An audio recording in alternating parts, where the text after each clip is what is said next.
বিশ্ব নেতাদের সঙ্গে কর্মর্দনের সময় এবার অবজ্ঞার শিকার হলেন ভারতের প্রধানমন্ত্রী নরেন্দ্র মোদী।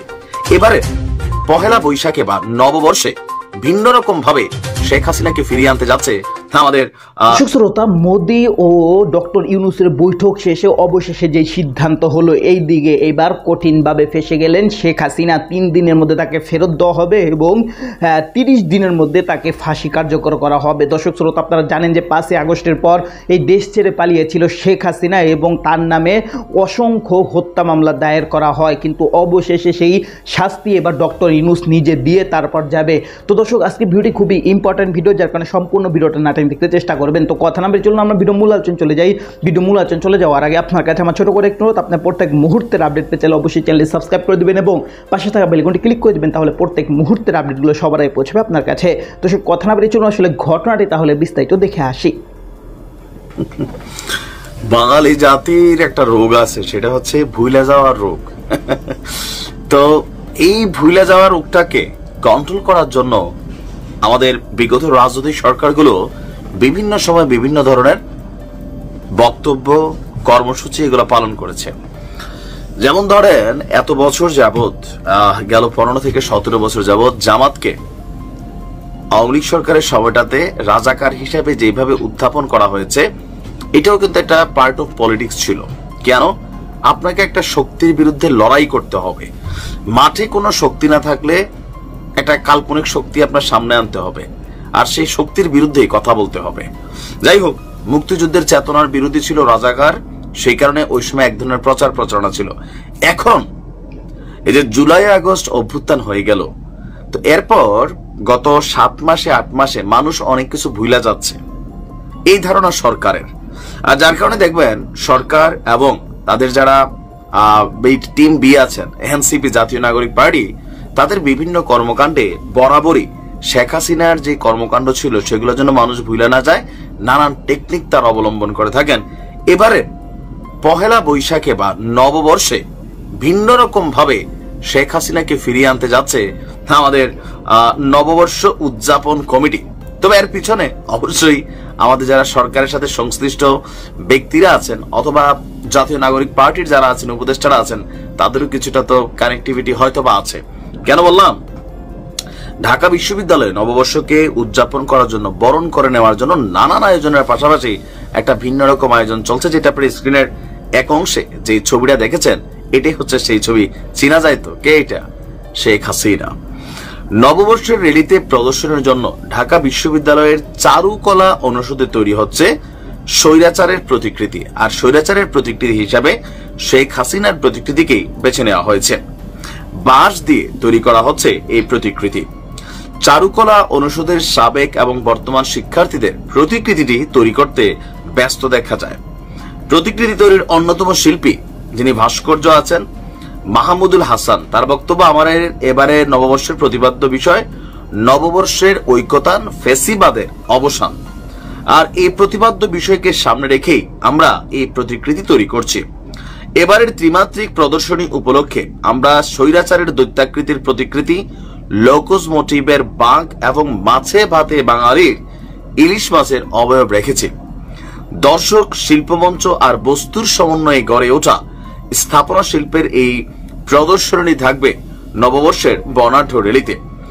তবে এবার কি মঙ্গল শোভাযাত্রা দেয়া হবে নাকি অন্য কোনো নামে হবে, এটা নিয়ে কিন্তু একটা আলোচনা সমালোচনা চলছে। যতদূর আমরা জানি, মঙ্গল শোভাযাত্রা এবার থাকতে পারবে না। তবে ঈদের জামাতে হাতি, ঘোড়া, তারপর হচ্ছে ওই যে মানে ঈদকে বরণ করতে গিয়া ওইগুলা এলাও করছি আমরা। তবে নববর্ষে মঙ্গল শোভাযাত্রা নামটা সম্ভবত থাকছে না। কেন? এখানে যারা তৌহিদি জনতা আছেন তাদের কিছুটা দাবি আছে। তো এই দাবির পরিপ্রেক্ষিতে সম্ভবত আপনার এবারের যে নববর্ষের যে থিমটা, এটা শেখ হাসিনা ভিত্তিক থিম তৈরি হচ্ছে। আর মঙ্গল শোভাযাত্রার যে বিভিন্ন কার্টুন, ফেস্টুন, ব্যানার ট্যানার এগুলো যেগুলো দেখা যেত, সম্ভবত এবার এগুলো দেখা যাবে না। যাই হোক, যারা আওয়ামী লীগের নেতা কর্মী আছেন তারা যেমন একদিকে ক্ষুব্ধ হচ্ছেন এমন প্রতিকৃতি দেখে, অপরদিকে এনসিপি সহ অন্যান্য দলের, বিশেষ করে জামাত ইসলামের যারা আছেন, তারা সবাই খুবই প্রশস্ত চিত্তে স্বস্তি পাচ্ছেন।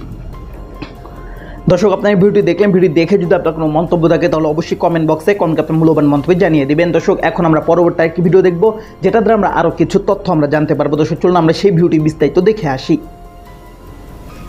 বিশ্ব নেতাদের সঙ্গে করমর্দনের সময় এবার অবজ্ঞার শিকার হলেন ভারতের প্রধানমন্ত্রী নরেন্দ্র মোদী। ফ্রান্সের রাজধানী প্যারিসে অনুষ্ঠিত বৈশ্বিক কৃত্রিম বুদ্ধিমত্তা শীর্ষক সম্মেলনে যোগ দিয়ে এমন অসম্মানের শিকার হন তিনি। কি ঘটেছিল সেই সম্মেলনে, বিস্তারিত থাকছে আরিফ হাসানের প্রতিবেদনে।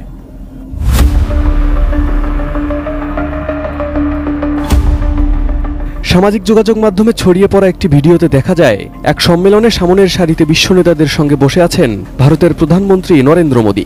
সেখানে ফ্রান্সের প্রেসিডেন্ট ইমানুয়েল ম্যাক্রো উপস্থিত অনেকের সাথে হাত মেলাচ্ছেন। ওই সময় ম্যাক্রোর সাথে হাত মেলানোর ইচ্ছা পোষণ করেন নরেন্দ্র মোদীও। উঠে দাঁড়িয়ে হাত এগিয়ে দিতে যান তিনি। তবে নরেন্দ্র মোদীর সেই হ্যান্ডশেক প্রচেষ্টাকে রীতিমতো উপেক্ষা করেন ম্যাক্রো।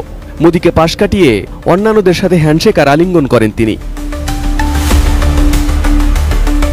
বার্তা সংস্থা আনাদুলু বলছে, মঙ্গলবার ফ্রান্সের রাজধানী প্যারিসে এআই শীর্ষক সম্মেলনে বিভিন্ন দেশের নেতাদের সঙ্গে যোগ দেন ভারতের প্রধানমন্ত্রী নরেন্দ্র মোদীও। ওই সম্মেলনে ইমানুয়েল ম্যাক্রো সেখানে উপস্থিত অন্যান্য অংশগ্রহণকারীদের সাথে করমর্দন করলেও মোদীর দিকে হাত বাড়াননি।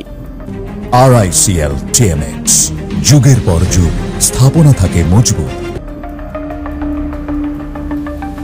আনাদুলু বলছে, প্রেসিডেন্ট ম্যাক্রোকে অন্যান্য নেতাদের মধ্যে ইউরোপীয় কমিশনের প্রেসিডেন্ট উর্সুলা ভন ডার লিয়নের সাথে আনন্দ শুভেচ্ছা বিনিময় করতে দেখা গেছে। মোদীর হাত বাড়ানোর পরও তার সঙ্গে করমর্দন না করার এই ঘটনাটি সোশ্যাল মিডিয়ায় প্রতিক্রিয়ার সৃষ্টি করেছে। কেউ কেউ এটিকে কূটনৈতিক অসম্মান হিসেবেও ব্যাখ্যা করেছেন, আবার অন্যরা মনে করছেন এটি অনিচ্ছাকৃতও হতে পারে। তবে ফরাসি বা ভারত সরকার এ বিষয়টি নিয়ে কোনো মন্তব্য করেনি।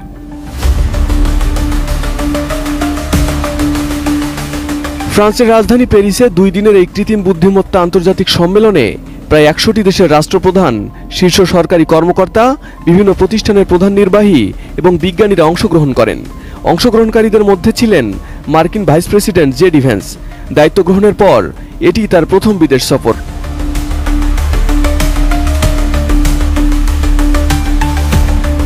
এছাড়া চীনের উপপ্রধানমন্ত্রী ঝাং গুওকিংও ছিলেন অতিথিদের মধ্যে। চীনের ডিপসিক গত মাসে কৃত্রিম বুদ্ধিমত্তায় যুক্তরাষ্ট্রের নেতৃত্বকে চ্যালেঞ্জ জানিয়েছে। ফলে আগামী দিনগুলোতে এই প্রতিযোগিতার ফলে কৃত্রিম বুদ্ধিমত্তা খাতে বিনিয়োগ অনেক গুণ বাড়বে বলে আশা করা হচ্ছে। তবে নিয়ন্ত্রণবিহীন কৃত্রিম বুদ্ধিমত্তা যে বিপদ বয়ে আনতে পারে সে বিষয়েও শঙ্কা রয়েছে। তো দর্শক, আপনারা সম্পূর্ণ ভিডিও দেখলেন। সম্পূর্ণ ভিডিও দেখে যদি আপনার কোনো মন্তব্য থাকে তাহলে অবশ্যই কমেন্ট বক্সে আপনার মূল্যবান মন্তব্য জানিয়ে দেবেন। দর্শক, কথা বলতে বলতে আমরা ভিডিও শেষ পেয়ে চলে এসেছি। ভিডিও শেষ করার আপনার কাছে আবার অনুরোধ করছি, আপনার প্রত্যেক মুহূর্তের আপডেট পেতে অবশ্যই চ্যানেলটি সাবস্ক্রাইব করে দেবেন এবং পাশে থাকা বেল আইকনটি ক্লিক করে দেবেন। তাহলে প্রত্যেক মুহূর্তের আপডেটগুলো সবার আগে পৌঁছবে আপনার কাছে। দর্শক, বিশেষ কিছু ভালো থাকবেন, সুস্থ থাকবেন। আল্লাহ হাফেজ।